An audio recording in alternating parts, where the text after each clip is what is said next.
Do Not Take Your Dragon to Dinner by Julie Gassman, illustrated by Andy Elkerton. It's a special occasion. It's time for a treat, time to dress up and go out to eat. But carefully consider your dinner's guest list. For my dear friend, I simply must insist. Do not take your dragon to dinner. A rude guest like a dragon disturbs everyone. He barges right in, he spoils the fun. A wing in your face, a tail in your drink, and worst of all, that distinct dragon stink. So do not take your dragon to dinner. Waiting for food, she'll get really bored, and then her behavior cannot be ignored.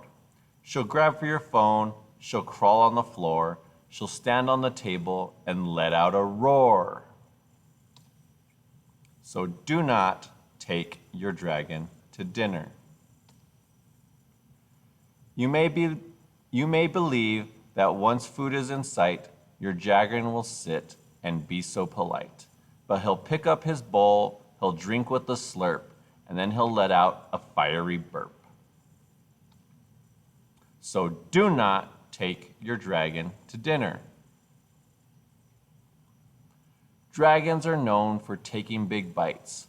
When the food spills back out, it's a terrible sight.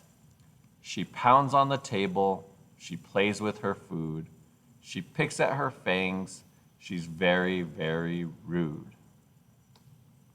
So do not take your dragon to dinner. But my dragon is so very special to me. Celebrate without him, it simply can't be. He's part of my family, part of my heart. What can I do so we don't have to part? Ah, my friend, I sense your frustration, but dinner at home can be a grand celebration. You can ask your dragon to help with the meal. His flame can sear, his claws can peel. He can set the table, put each dish in its place. He can light the candles with incredible grace. Then at dinner, practice being polite. Sit still, use silverware, try not to ignite.